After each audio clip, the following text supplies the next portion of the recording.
J'avais fait une question là. C'était même pas une question en fait, c'était un post qui explique que il y a des choses que je suis incapable de faire à cause de ma maladie mentale. Ok. Donc par exemple, je peux pas me coucher à 3 heures du mat 2 semaines d'affilée, c'est pas possible, c'est infaisable pour moi. Ok. Et il y a des choses que je suis capable de faire, mais que je ne fais pas parce que je manque de discipline. Ok, je manque de rigueur, je manque de discipline, je manque de volonté, comme absolument n'importe quel être humain. Il y a, à mon avis, pas un seul sujet où on pourra dire que il y a aucun être humain qui manque de volonté dessus. Et ça, les gens, ça fait péter un câble aux gens. Alors, il y a des gens qui pensent que je fais ça pour de la polémique, mais honnêtement, il y a des sujets où je pensais même pas qu'il y a des gens qui allaient mal le prendre. C'est difficile d'anticiper parfois. Et là, typiquement, si tu veux, je parle pas des autres, hein, je parle de moi. Donc, la kétiapine augmente clairement ma faim, il y a aucun doute sur le sujet, c'est ingérable. Et la metformine corrige cette faim et j'ai moins faim avec la metformine que quand je prends la kétiapine seule. Ok, donc la metformine corrige ça.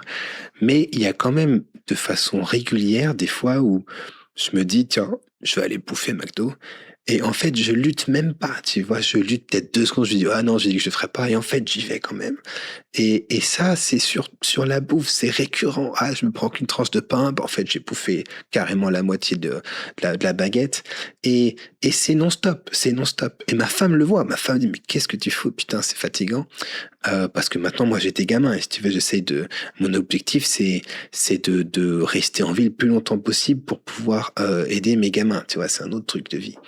Et, et donc, en fait, de façon très claire, là, moi, j'ai décidé d'essayer de sauter le repas du midi, parce qu'honnêtement, en moyenne, je bouffe vite fait au boulot, je vais à la boulangerie, je bouffe n'importe quoi à chaque fois.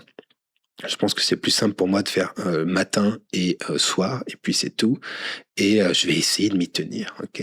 Et là, tel que je vous parle, j'ai faim, mais c'est gérable, tu vois, genre c'est juste gérable, j'ai pas la grosse dalle, je peux juste tolérer cette faim, et en fait, ça va faire 3, 4 jours que je fais ça, et plus ça va, plus la faim est supportable, et je pense qu'à terme, mon corps va s'habituer, si tu veux. Et donc, je vais pas en train de dire qu'il faut que les gens sautent un repas pour perdre du poids ou je sais pas quoi. C'est juste que c'est essentiel d'avoir des notions de qu'est-ce qui relève de ma personnalité et qu'est-ce qui relève de la maladie mentale et qu'est-ce qui relève complètement d'autre chose. Et quand tu vois des gens qui mettent tout sur le domaine de la maladie mentale, eh ben ça rend service à personne. Tu vois, ça rend vraiment service à personne. Parce que les gens sont pas des crétins, si tu veux. Il y a clairement des types qui commenceront à se rendre compte que la maladie mentale, c'est une vraie bulle qui va nous exploser à la tronche. Il y a un type, à mon avis, un jour qui va se pointer.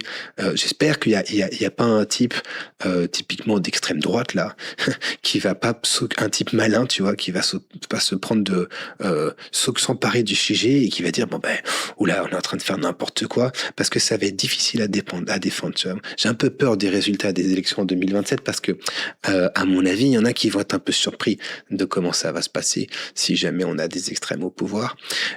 Et du coup, c'est rendre service à personne. Donc, quand tu es là en train de dire oui, mais ça c'est à cause de ça, à cause de bidule, à cause de mon TDAH, à cause de machin, et les gens qui ne gobent pas ça, à mon avis, finissent par juger l'ensemble de la discipline, l'ensemble du concept de maladie mentale, et en fait, tu discrimines les patients sans faire gaffe, tu vois, à force de dire oui, mais ça c'est à cause de mots valises de santé mentale, et il y a des gens qui disent en fait ils se foutent de notre gueule ces gens-là, c'est pas possible.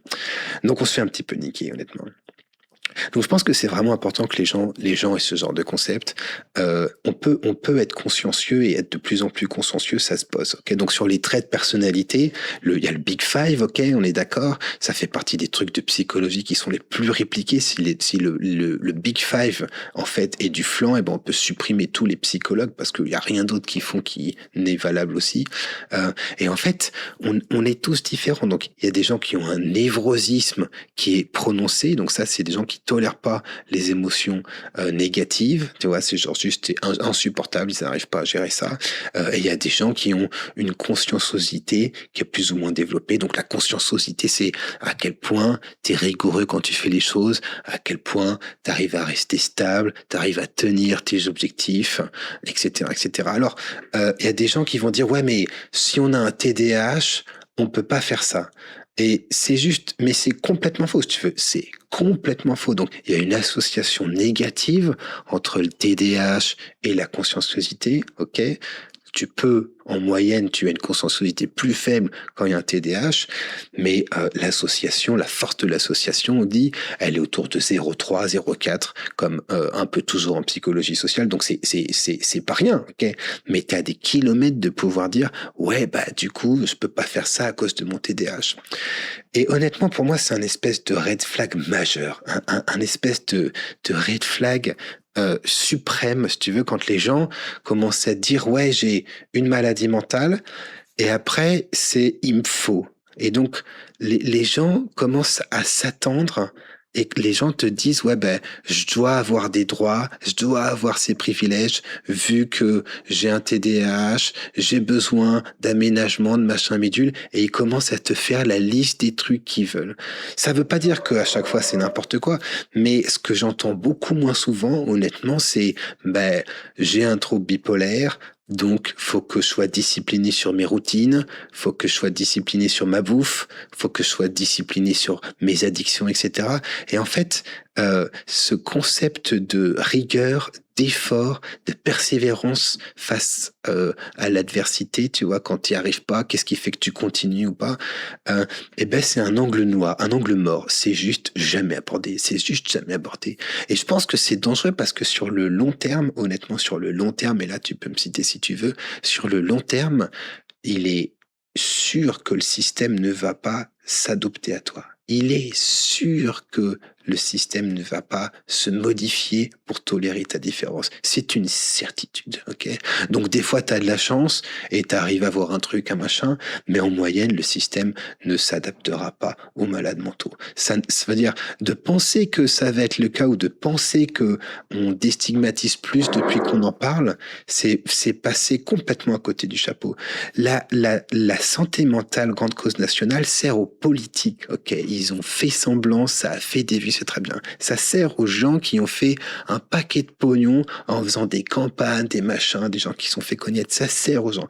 Mais ça sert, les seuls auxquels ça sert pas, c'est les concernés, ok? Et les concernés, je te parle pas du médecin qui a un autisme ou de l'actrice qui a un TDAH qui, de toute façon, eux, ils ont pas de soucis. Je veux dire, ils ont pas de soucis. Ils sont dans le moule, ils sont bons, ils ont réussi, c'est pas leur problème. Mais les gens qui ont une vraie maladie mentale, quand tu leur donnes des discours de type ouais, en fait, c'est dur, et que tu valides toutes leurs difficultés sans qu'il y ait la moindre once de changement, ok? Genre, ouais, c'est dur, mais il faut que tu fasses plus d'efforts, parce que là, bah, sur les horaires de sommeil, tu fais n'importe quoi. Ouais, c'est dur, mais il faut que tu mettes un réveil pour prendre ta Ritaline et que tu mettes 15 fucking alarmes, parce que si tu les oublies, bah, c'est pas possible pour les autres. Ouais, c'est dur, mais mine de rien, eh ben, ça fait 20 ans que tu nous racontes qu'en fait, c'est telle ou telle cochonnerie qui t'arrive, mais en fait, t'as pris le médoc et 2 semaines après, t'étais mieux que tu n'as été en 20 ans. Donc en fait, ça fait 20 ans que tu nous emmerdes, mais qu'une fois que tu prends le médoc, tu vas mieux. Et donc, en fait, il y a des choses que tu peux pas changer, il y a des choses que tu peux pas changer, tu vois. Il y a plus de pognon, donc tu vas avoir des problèmes à avoir l'allocation adulte handicapé, c'est sûr. Les gens qui disent oui, mais on peut pas trier, ah ben, ils se foutent de toi, en fait. Ils te foutent complètement de toi. T'es obligé de faire du tri. Le tri se fait déjà, t'es même pas au courant. Ils sont en train de trier les gens qui vont, et ils sont en train d'essayer de faire le nécessaire pour trier les gens qui se présentent aux urgences. Si vous pensez qu'ils trient pas pour les dossiers MDPH, vous êtes complètement à côté de la plaque, honnêtement, c'est catastrophique. Et du coup, il y a des choses que tu peux pas modifier, il y a des choses que tu peux modifier. Je n'ai pas encore rencontré un patient qui faisait tout nickel et qui pouvait pas modifier. Je n'ai jamais vu ça. Je n'ai jamais vu ça. Je suis désolé. Et donc, on en est à un stade où quand moi je dis, mais je parle de moi, tu vois, moi je dis, bon ben, faut que je fasse plus d'efforts. Là, c'est pas possible. Je fais n'importe quoi sur la bouffe. Il y a des gens qui se sentent invalidés et qui répondent comme si tu leur avais dit, en fait, bougez-vous le cul, vous êtes des feignasses. Il y a des gens qui m'ont répondu comme ça. C'est-à-dire que si je dis, bon, ben, je fais pas assez d'efforts, je manque de rigueur, je manque de discipline, il faut que je fasse plus d'efforts. Il y a des gens qui entendent, ouais, en fait, il dit que je suis juste un branleur et que je fais rien. T'imagines le niveau de fragilité dans lequel on est en train de s'installer? C'est complètement un truc de malade. C'est complètement un truc de malade, honnêtement. Et ça se voit partout. Donc j'avais fait l'exemple avec le gamin que j'ai amené à la plage là. Et en fait, les gens avaient pas assez d'infos, tu vois. Donc je suis à la plage, j'amène le gamin a peur, il reste avec moi pendant 20 minutes. Je le force à rester. Hein, de fait, il peut pas partir. Et finalement, il se calme et puis on sort. Et en fait, les gens avaient pas d'infos, tu vois. Il manque comment est-ce que tu l'as forcé, à quel point il voulait essayer de partir. Quand il s'est calmé, est-ce qu'il s'est calmé parce qu'il est tombé dans le coma, parce qu'il n'en pouvait plus de crier, ou alors est-ce qu'il a commencé à regarder les poissons, est-ce qu'il a voulu sortir, ou est-ce qu'il a demandé à rester parce qu'en fait il voulait regarder les poissons, etc. Et donc sur les questions que j'avais proposées, là il y a des gens qui ont dit en fait sur cette description, au lieu de dire on n'a pas assez d'infos, il y a des gens qui ont dit c'est de la dissociation traumatique, c'est du traumatisme, c'est de la torture, machin truc. Et en fait, honnêtement, je pense la plupart des gens sont passés complètement à côté de la plaque. En tant que parent, ça c'est mon avis, ok, c'est mon avis. En tant que parent, je vois pas ce que tu peux enseigner de plus important à tes enfants que la régulation émotionnelle. Ok, je vois pas ce que tu peux faire de plus. Et de ça, c'est un terme très vaste, hein, mais de ça découle un paquet de choses. Donc, par exemple, si jamais il y a mon gamin qui a peur d'un truc alors qu'il y a zéro danger, ok, mais je peux l'amener près du truc qui lui fait peur. Il se rend compte qu'en fait, il n'y a pas de danger. Il se rend compte qu'en fait, cette peur qu'il a n'est qu'une information qui oblige pas forcément obligé de suivre parce que il y a pas de danger. Il voit que moi, alors que lui, il a peur et qu'il panique, je reste calme, je reste rassurant, je garde le cap et finalement après il se rend compte que c'était une fausse alarme et du coup ça valait le coup de rester parce que c'est intéressant, il y a des poissons. Ça c'est de la régulation émotionnelle. Tu peux faire ça quand les gamins sont jeunes, tu peux pas faire ça quand ils ont 18 ans et tu peux pas faire ça avec ton pote. On est d'accord, ton pote, si jamais tu le traînes de force alors qu'il a peur, en moyenne il va te dire que tu es un gros connard invalidiste et tu vas perdre ton pote. Ok, donc il y a une espèce de petite période où en fait non seulement tu peux, mais je pense que tu dois partager ce genre d'expérience, montrer un peu ce que c'est la discipline et ce que ça permet, et pas succomber à la moindre émotion où en fait il faut que les enfants n'aient plus peur, il faut que les enfants n'aient plus aucune émotion négative, il faut discuter avec les enfants pendant 25 heures pour voir si on n'arrive pas à comprendre, etc. Enfin, je suis honnêtement extrêmement inquiet. Je sais pas comment les gens font, honnêtement. Je vois des fois des trucs sur les réseaux là, je sais pas comment les gens font. Dans la vie, ça doit être catastrophique, quoi. Donc en fait, le TDAH est un concept nouveau. Le TDAH dans l'adulte, chez l'adulte, est un concept nouveau. Et il y a des gens qui pensent qu'en fait, c'est qu'on est en train de rattraper tout ce qu'on avait foiré. Quand les gens parlent de psychanalyse, j'ai un peu de mal, honnêtement. J'ai un peu de mal parce qu'ils en parlent comme s'il y avait une génération entière de psychiatres qui étaient cons, tu vois. Ils étaient tous cons, le raisonnement c'est ça, ils étaient tous demeurés, et en fait on s'est rendu compte un jour que c'était n'importe quoi, et maintenant on en rigole. Qu'est-ce qui peut te faire penser quelle prétention peut te faire penser que t'es pas en train de faire la même chose avec les explosions des diagnostics de tous les côtés? Je sais pas, mais c'est une vraie question, je sais pas quel est le raisonnement, tu vois, je vois pas comment tu arrives à justifier le truc. Ça me paraît honnêtement complètement fou. Donc là, il se passe pas honnêtement une semaine sans qu'on ait comment dire, des sondages qui sortent, mais c'est non-stop, tu veux, où il y a 25% des gens qui ont une maladie mentale. Enfin, il n'y a rien qui peut, il n'y a plus rien qui peut arrêter la psychiatrie. L'entropie du truc est complètement hors de contrôle. C'est fini. Je pense que dans 5 ans, on sera à 30-35%. Et il y a personne qui met de limite, tu vois. Donc, en fait, le TDAH, les problématiques inattentives du TDAH, il y a un recoupement avec des gens qui sont bas en conscienciosité, des gens sur lesquels tu peux pas compter parce qu'ils changent d'avis, parce qu'ils prennent des engagements qui tiennent pas, parce qu'ils ont pas de rigueur. Et en fait, c'est des gens qui sont faits comme ça, tu vois, ils sont sortis du moule comme ça. Alors, ils peuvent faire des efforts pour se modifier, tu vois. Mais il y a aussi des gens sur lesquels tu peux pas compter, on les connaît. Ils te disent, je vais faire ça, ils le font pas, ils prennent des engagements, ils font que dalle. Dès qu'ils se lassent, dès qu'ils s'ennuient, ils arrêtent, tu vois. Genre, moi, j'étais comme ça quand j'étais gamin. Ouais, je m'ennuie, donc je vais pas le faire. Mais mon gars, mais tu crois que c'est quoi? Tu crois que tout le monde s'amuse? Tu crois que tout le monde s'amuse dans la vie? Tu crois que t'es le seul à faire des trucs? Si jamais ça te fait chier, mais faut être un petit con pour faire ça. Et j'étais un vrai con hein, quand j'étais gamin. J'étais un vrai con. J'étais beaucoup plus con que là. Ok. Et je termine sur ça. Et je l'ai déjà dit, mais franchement, je pense que c'est essentiel. J'ai fait ma première dépression. Ok. Et en fait, ma première dépression, j'étais complètement déscolarisé. Et ma mère a jamais lâché. Ma mère a jamais lâché. Elle a dit, il faut que tu tiennes le lycée. Si tu tiens pas dans ce lycée-là, il faut que tu tiennes un autre lycée.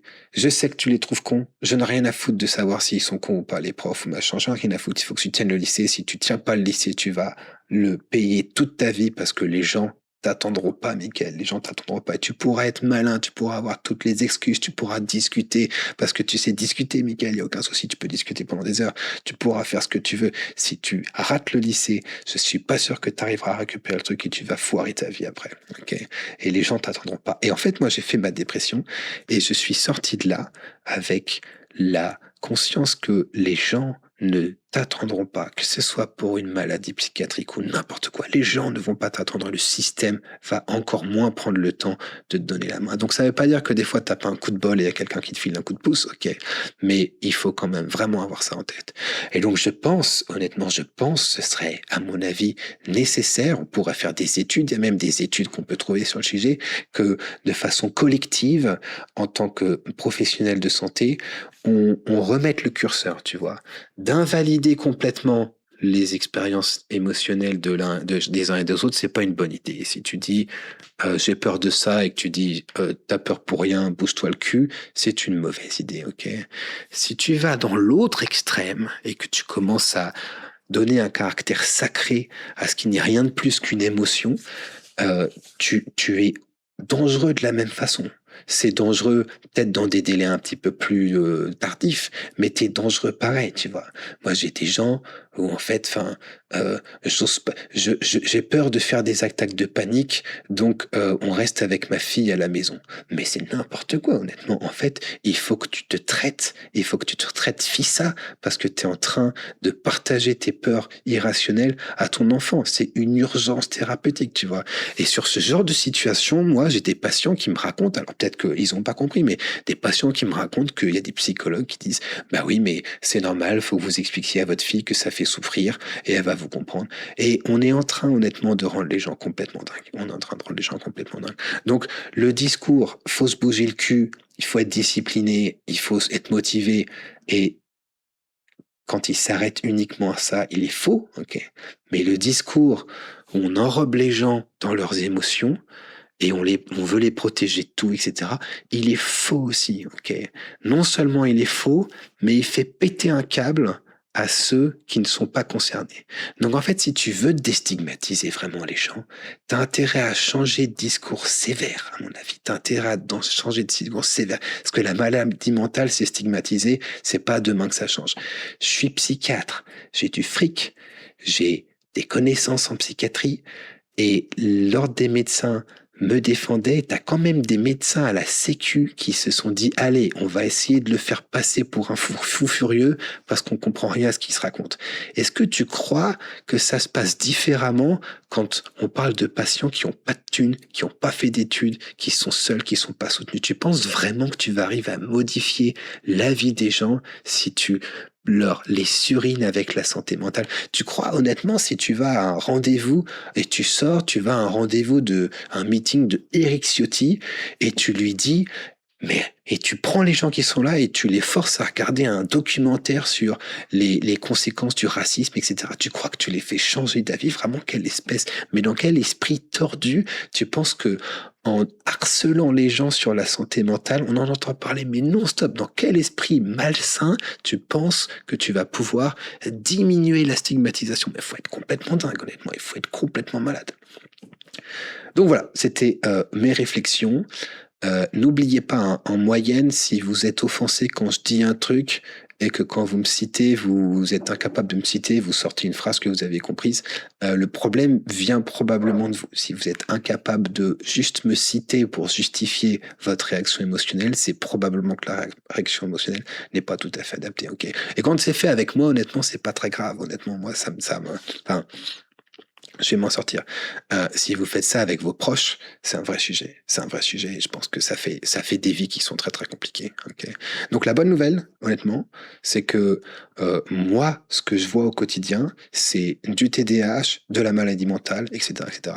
Et ça se traite par médoc. Ok. Mais je vois aussi des gens qui ont des compétences interpersonnelles extrêmement faibles, des gens qui ont une discipline quasiment inexistante. Et ça se bosse aussi. C'est indispensable. Et si vous le faites pas, ça, personne ne le fera pour vous. Et ce sera pas avec les médocs non plus. Et il y a des gens qui me disent, t'as de la chance. Il y a des gens qui me disent, t'as de la chance. T'as des chiens, ils sont bien. Qu'est-ce qu'ils sont gentils, des chiens, t'as de la chance. Oh, qu'est-ce qu'ils sont sages aux enfants. T'as de la chance. Ah, t'as de la chance que ta femme t'ait pas quitté. Ah, t'as de la chance que t'aies pu faire tes études. C'est que de la chance. C'est que de la moule. Et je veux dire, pourquoi pas? Moi, ça me dérange pas. Tu peux dire que j'ai que de la chance. Mais à la fin de la journée, moi, je rate pas une prise de médoc par jour. Ok. À la fin de la journée, quand ma femme me dit, là, t'es un connard, vu que je sais que j'ai une maladie mentale et que je sais pas si je peux vraiment prétendre que je suis pas un connard, je dis, ben, ok, peut-être que je suis un connard. Et du coup, je change mes médocs, ok? À la fin de la journée, moi, une fois que je suis stable, je me rends compte que, ben, j'étais aussi une grosse partie du problème, que ma maladie n'existait pas et que j'ai un paquet de comportements complètement défaillants, complètement odieux avec les gens que j'ai dû corriger, ok? Donc, la différence, parfois, peut-être, entre la chance et la discipline est peut-être une question de point de vue, ok. Donc après, tu peux toujours dire, tu as de la chance d'avoir de la discipline. On peut toujours commencer à partir dans des considérations philosophiques sur la société, le déterminisme, etc. Et on peut même faire dans l'autre sens. On peut aller encore plus loin. On peut faire Inception, tu vois. On peut commencer à réfléchir aux, aux contraintes et aux incitations des gens qui ont ce genre de discours. En fait, tu peux aller super loin comme ça.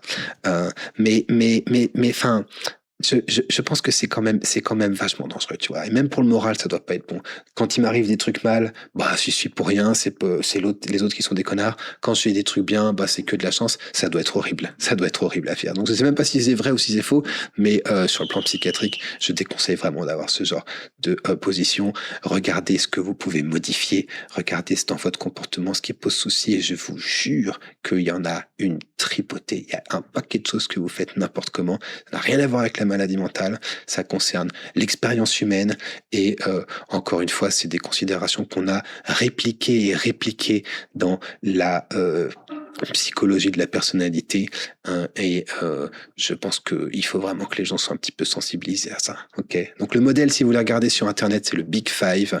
Vous regardez différents trucs, il y en a 5. À l'intérieur même, il y a différents sous-catégories. On peut trouver une sixième, machin. Il y a de quoi s'occuper, honnêtement. Mais on peut pas juste faire complètement on peut pas faire un trait sur la conscienciosité et les différents traits de personnalité. C'est pas possible. C'est pas possible. C'est une impasse.